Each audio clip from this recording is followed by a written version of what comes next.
茶餐廳老闆陳先生的成本抉擇。陳先生的茶餐廳開在旺角，最近招工難，本地侍應月薪要18萬，外勞中介說菲律賓員工只需1.5萬，包簽證包住宿。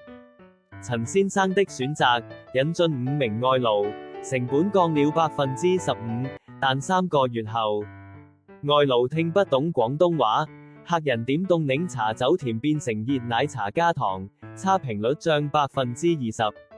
外勞每半年換一批，訓練成本隱性增加，廚房出餐速度慢了10分鐘。隔壁茶餐廳跟風用外勞，整條街開始打價格戰，碟頭飯從58元跌到45元。3年後連鎖反應，陳先生的茶餐廳因品質不穩定倒閉，原址變成外勞用品批發店。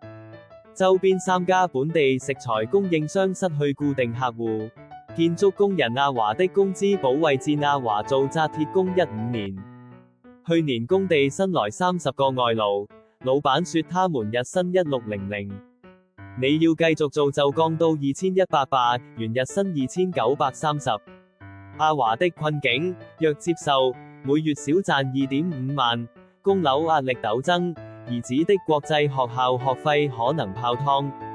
若拒絕，全港10個工地8個用外勞，轉行只能去做保安，月薪阿華被逼轉行，50歲學開貨車，傳統搭棚手藝無人繼承。年輕學徒見老師傅流失，放棄入行。未來香港高樓建設恐依賴外籍工程師，建築品質因外勞熟練度不足下降。5年後某樓盤出現鋼筋外露事故情景。3. 零售店主李小姐的客源消失記。李小姐在深水埗開了10年文具店，最近發現外勞更愛去同鄉開的雜貨店，買的都是最便宜的筆記本。本地學生家長抱怨，店裏連正版練習本都沒得賣，全是劣質貨。李小姐的應對，跟風進低價外勞用品，利潤從25%跌到8%，但本地家長不再光顧，轉去商場連鎖文具店。上游本地文具廠因訂單減少，關閉最後一條生產線。李小姐想申請政府本地就業補貼，卻發現用了外勞就不能申請，早知道就不換了。深層影響，社區商業從百花齊放變成單一低價競爭，連老牌中藥鋪都開始賣外勞電話卡。區議會收到投訴，整條街都是外文招牌，像在外國，不是香港情景。4.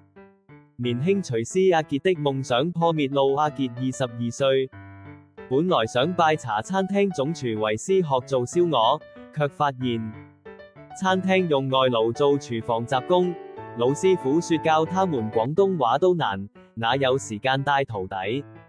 職業訓練局的粵菜班招生人數減半，反正畢業也找不到師傅帶3年後的產業現況。全港只剩3家正宗燒鵝專門店，其餘都是快捷燒味飯，用預製菜包加熱。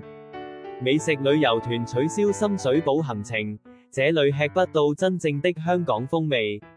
阿傑轉行做外送騎手，路上看到新開幕的東南亞餐廳，老闆正是當年的外勞中介情景。5.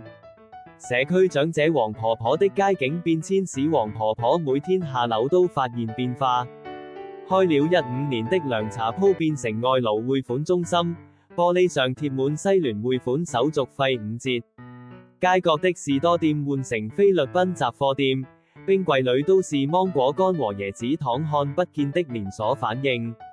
黃婆婆想買包陳皮煲湯，走遍3條街找不到當地雜貨店，只能去超市買包裝好的。社區中秋晚會沒人會生燈籠了，因為會這門手藝的老店已經結業。當外勞匯款中心被盜，整條街的監視器錄影只有外文標識，警察調查都要帶翻譯小組討論。你身處哪條連鎖反應鏈？學生，未來想從事的行業消失，只能選擇要麼去辦公大樓，要麼去送外帶。家長、孩子打零工的機會減少，社區實踐變成幫外勞翻譯表格。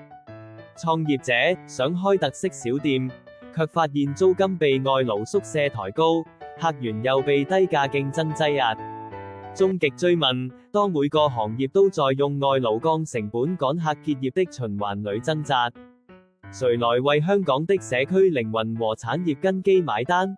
知識連結系統動力學中的增強回路圖，外勞使用增加本地就業，萎縮消費力下降，更多企業用外勞，形成閉環。記住，政策的影響不是單點事件，而是像骨牌一樣，從一個行業的成本優化，最終變成整個社會的活力流失。